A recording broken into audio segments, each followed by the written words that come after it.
Olá, meus irmãos, graça e paz. Nós estamos aqui mais uma vez para nosso estudo da nossa Escola Bíblica Dominical. E lembrando a você que nós já estamos na nossa reunião presencial lá na Igreja Batista do Rio Grande. E você é o nosso amigo convidado, bem-vindo, para que possamos juntos estar debatendo, aprendendo um com os outros ali na Escola Bíblica Dominical.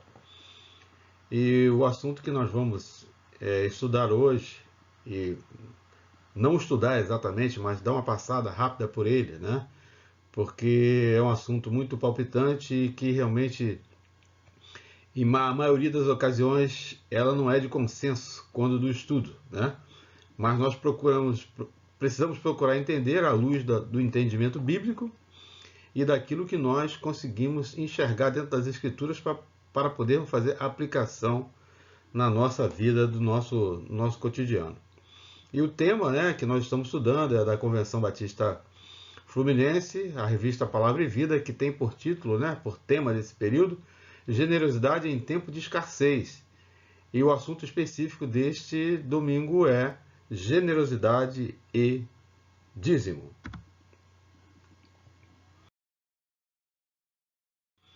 Ele diz aqui o autor, e coloca para a gente nessa primeira parte, esse estudo dividido em duas partes, então vai ter a segunda, diz assim: generosidade e dízimo é aprendermos que entregar o dízimo é uma forma de estarmos envolvidos com a grande obra de Deus em alcançar para Cristo, bem como tem a ver com nossa participação nas atividades da igreja. Sendo assim, deve fazer parte dessa observação as formas práticas de entrega, o dízimo e as dúvidas sugeridas a partir do tema. Então ele está dizendo aqui, está sendo bem claro, como eu falei inicialmente na minha fala aqui, que realmente esse é um tema que muitas das vezes suscita dúvida por parte daqueles que estão estudando, né? Ou porque não entende como o texto foi colocado, né? Como era lá no Velho Testamento, que o assunto vai falar, agora no Novo Testamento, como Jesus conduz essa questão, como nós devemos entender. Então tem várias maneiras que nós podemos abordar dentro da ótica bíblica para que possamos estar entendendo exatamente o que significa realmente dízimo. E aí, como diz o texto aqui, e se entendemos, também é uma atitude de generosidade. Aí ele diz aqui, lá em Marcos, no capítulo 12, a partir do versículo 41, ele diz o seguinte: Jesus sentou-se em frente ao lugar onde eram colocadas as contribuições e observava a multidão colocando dinheiro nas caixas de ofertas. Muitos ricos lançavam ali grandes quantias. Então, uma viúva pobre chegou e colocou 2 pequenas moedas de cobre, de muito pouco valor. Chamando a si os seus discípulos, Jesus declarou: afirmo-lhes que esta viúva pobre colocou na caixa de oferta mais do que todos os outros. Todos deram o que lhes sobrava, mas ela, da sua pobreza, deu tudo o que possuía para viver. Né? Então aqui Jesus faz uma colocação aqui muito, muito importante, né? Mostrando que muitas das vezes as pessoas, do modo geral, nós, podemos assim dizer, fazemos até distinção em saber realmente o que realmente é dar tudo, né? E aqui vai a citação que foi feita nesse texto aqui em Marcos, que aquela mulher é uma viúva, e diz aqui que ela é uma viúva pobre, ou seja, ela era uma pessoa que tinha necessidades. E mais especificamente aqui vai mostrar que ela tinha necessidades financeiras, né? Porque o texto aqui vai dizer que ela só tinha 2 moedas de cobre, ou 2 moedinhas só. Quer dizer, era um valor praticamente insignificante para aqueles que, como o texto aqui diz, que eram ricos, pessoas que tinham grandes posses, mas aquela mulher, ela deu tudo que tinha. E Jesus questiona os seus discípulos, né? Questiona não, ele faz uma afirmação para os seus discípulos, que aquela mulher pobre, aquela viúva, ela deu mais do que todos os outros, né? Porque não somente porque aqui o texto vai falar, não só porque ela deu tudo, mas porque ela deu de tudo de coração, ela se desprendeu daquilo que ela tinha, né? E deu, né? E aqui mostrando que o texto vai dizer aqui que muitos que estavam ali eram ricos e davam grandes quantias, mas eles davam daquilo que sobrava, ou seja, não faziam falta para eles, né? Mas aquela mulher se dispôs daquilo que ia fazer falta para ela. Ela se dispôs e contribuiu. E aqui o autor continua dizendo o seguinte, né? Muitas vezes tratamos o dízimo em separado das finanças. Primeiro, porque o dízimo não se restringe ao dinheiro somente. E segundo, porque a entrega do dízimo é cercada de uma santidade confissional e emocional em larga escala. Refletir sobre o dízimo é sempre necessário, pois que em todas as épocas houve, infelizmente, quem discordasse da sua origem e aplicação. Ele fala aqui, né, que infelizmente houve, né, pessoas que discordaram, até hoje discordam, né? Em vários lugares aí a gente vê que pessoas, né, falam sobre o dízimo, né, e vão explicar e vão subir no púlpito e vão falar coisas que não têm embasamento bíblico. E muitas pessoas acreditam nisso, né? Mas a gente precisa ter atenção, ter cuidado, para que a gente não seja enganado, né? Não receba um evangelho ou um entendimento aquele que a Bíblia não fala ou que não ensina. E aqui, primeiro, no começo, em Gênesis 4, versículos de 3 e 4, encontramos a primeira disposição para a entrega a Deus da oferta. Está falando daquele texto lá, né, muito conhecido nosso, né, da oferta de Abel e Caim, e a Bíblia vai falar que Abel deu o melhor que ele tinha dos seus animais, né, e Caim deu do fruto da terra, e Deus se agradou da oferta de Caim, né, e aí tem várias controvérsias também sobre esse texto, né, e também não é o tema do nosso assunto, mas aqui ele está falando que essa é a questão do dízimo, do ofertar, né, do dar, né, para Deus aquilo que é de Deus, vem desde o princípio, desde lá do princípio da criação, né? Deus já colocou isso aí lá no coração do homem, para que ele pudesse entender que ele que é o dono de tudo, de todas as coisas, e que por ele e para ele são todas as coisas, é ele que controla. Então cabe a nós retribuir ou devolver aquilo que Deus pede de nós. Ele não pede tudo, ele só pede uma parte, né? Deixa que nós administramos o restante, né? E aí o autor coloca aqui que diz que Caim oferece a Deus fruto da terra e Abel entrega a oferta do seu gado.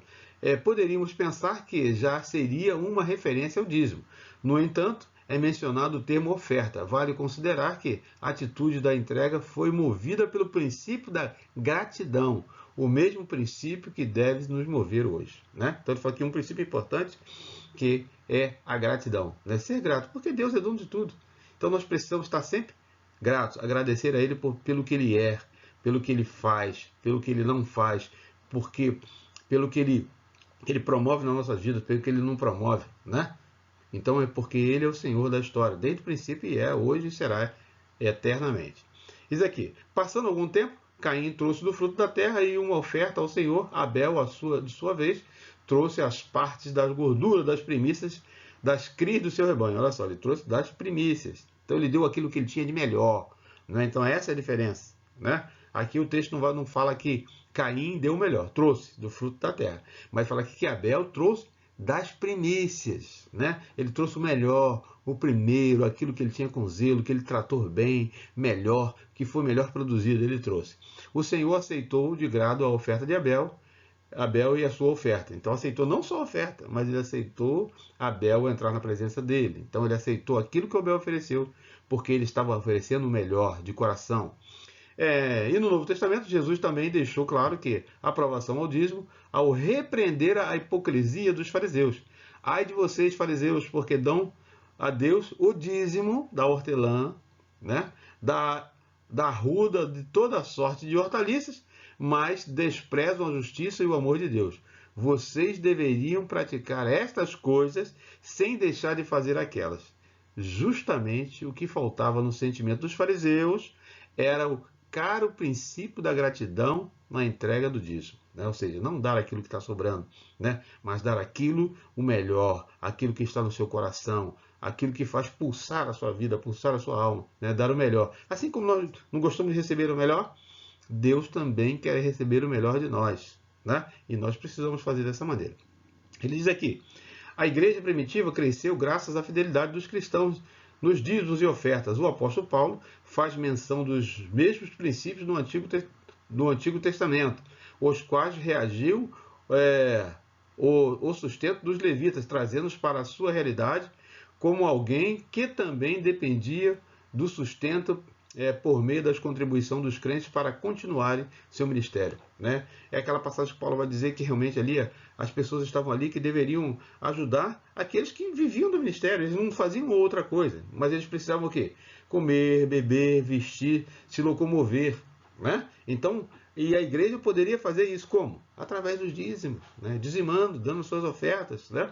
E eles poderiam ser alcançados. Então ele vai dizer que eles poderiam estar usufruindo, né? Entenda bem essa colocação, usufruindo daquilo que era entregue para a igreja, no sentido de que está usando, né, aquilo para o seu sustento. Então, é isso que Paulo está colocando aqui, lá no capítulo 9 de 1 Coríntios, a partir do versículo 11 a 14.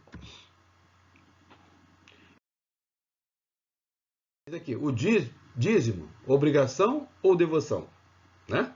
A linha que divide a obrigação da devoção é muito tênue, porque depende de algo que só compete ao indivíduo. Vontade compete ao indivíduo. Vontade. Esse prisma é enxergado por aqueles que se sentem gratos a Deus pela bênção da sua salvação. O dízimo precisa ser entendido com base na devoção, sendo entregue em forma de culto, em reconhecimento de que tudo que se tem vem do Senhor. Paulo exorta os crentes de Corinto a essa prática. Né? É uma parte aqui lá do capítulo 9.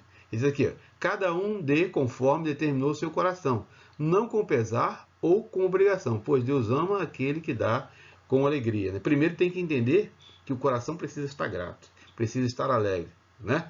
Porque não importa, ele está dizendo aqui, não importa se é dízimo, não importa se é oferta, se o seu coração não está agradecido, vai acontecer exatamente o que aconteceu com Caim, né, e Abel. Se o seu coração está grato, Deus vai receber a sua oferta, o seu dízimo. Mas se o seu coração não está, ele vai rejeitar, né? Então perceba, Deus não ama o que Deus ama quem dá com alegria. Ele ama a pessoa e não o valor. Ama a motivação, que seja a gratidão, e não é a quantidade. Ao entregarmos o dízimo, reconhecemos a entrega da menor parte, pois o maior continua em nossas mãos. Dízimo, a 10ª parte daquilo que ganhamos. É a forma mais justa de equipar todos os cristãos. Equiparar, melhor dizendo, todos os cristãos. O dízimo não nos nivela pela quantidade. Não importa o muito de alguns ou pouco de outros. O que realmente importa é que todos entreguem a 10ª parte. Né? Eu deixei aqui frisado só para a gente poder lembrar sempre disso. Né? E aqui, uma das definições, mas ele diz o que é devoção? Né? Uma das definições é o apego sincero e fervoroso a Deus. Né? E o que é obrigação? É o fato de estar obrigado a fazer uma ação, alguma coisa. Então, como se fosse uma imposição. Eu tenho que fazer, não tem jeito. Né? E devoção não, você faz porque sente prazer, né? Sente vontade de estar ali, né? De cooperar, de dar. Então, por isso que a palavra vai dizer que Deus ama aquele que dá, com alegria, como Paulo está fazendo a citação aqui. Qual a questão principal? Você é dizimista? Questionamento para mim, para você, para todos nós. Né? As respostas a essa pergunta são várias. Uns respondem sim, outros mais ou menos, seguindo uma série de explicações. E ainda outros dizem não. Respeitando o posicionamento e a resposta de cada um, poderíamos aqui discorrer sobre os mandamentos bíblicos e promessas vinculadas ao dízimo, e ainda argumentar contra inúmeras pregações segundo as quais afirmam que o dízimo seja apenas para os judeus, no Velho Testamento, não cabendo hoje. Então isso a gente já falou nisso aqui, né? E muitas pessoas ainda veem dessa maneira e muitos ensinam desta maneira, que não é a maneira correta, não é a maneira à luz da Bíblia, dos ensinamentos que Deus passa para nós e que Jesus também nos ensinou. A questão principal é que o dízimo é uma questão de amar e obediência ao Senhor. Não é a única, mas é uma demonstração inequívoca dos nossos sentimentos. Logo, diante de argumentações contrárias e favoráveis, diante da crise financeira que assola o nosso país, nenhuma motivação seria eficaz no convencimento para o cumprimento dessa ou de outras práticas ensinadas nas Escrituras, a não ser o amor.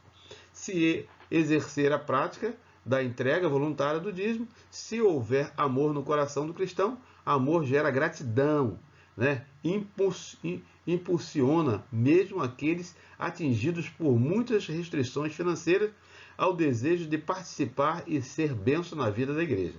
Como o apóstolo Paulo, que fez menção quanto à dificuldade dos cristãos que ajudavam a sua trajetória missionária e ainda assim se sentiam motivados a levantar ofertas a fim de ajudar os crentes necessitados. Então, que não importa a situação, não importa o momento que você esteja vivendo, nós não podemos deixar de ser gratos a Deus, né? Se está difícil, mas nós temos que entender que Deus é o Senhor e sempre será o Senhor da história. Concluindo, por vezes o cristão esconde da entrega do dízimo através de suas desculpas para não fazer, através das suas crises pessoais e financeiras, das quais jamais seria sem uma ajuda profissional e reeducação financeira. Tal indivíduo se esconde sob as explicações dos outros, quando na verdade deveria buscar suas próprias experiências com o Senhor. E Deus mesmo quem o convida a uma prova de fé, entregando-se a Ele, dependendo exclusivamente dele. De nada adianta declarar-se cristão, melhor dizendo, e não confiar na provisão do Senhor. Entenda que o dízimo seja um ato de adoração ao Senhor e de louvor e de honra à sua santidade. Entrega o dízimo não esperando receber, mas porque já recebeu. E isso significa que todo está na sua mão, pois Deus já deu a você, e permita-se as grandes experiências com Ele, né? Não precisa nem cabe explicação, né? Espero que você tenha entendido. Isso aqui, para pensar e agir. Primeiro, na sua relação com o dinheiro, você entende que deve retirar o dízimo e entregá-lo? Questionamento, né? Para todos nós. E o segundo tópico que ele diz aqui: antes de entregar o dízimo, reconheça o que Cristo fez, né, ou pode fazer e fará, né, para a sua salvação. Terceiro, entregando a 10ª parte, lembre de que a maior parte está com você, né? Então, você está dando o mínimo do todo, né? Ou seja, melhor, 10% do todo. Não deixe que maus procedimentos de outros interfiram na sua gratidão para com Deus. Ou seja, não se mire no exemplo dos outros. Se ele concorda, deixa ele concordar, se está certo, se está errado. Faça o seu próprio exemplo, faça a sua prova com Deus, né? Para que Deus possa olhar para você, como diz lá o texto, que ele possa receber isso, que o seu coração está ardendo para fazer essas coisas, né? E porque você tem um coração grato.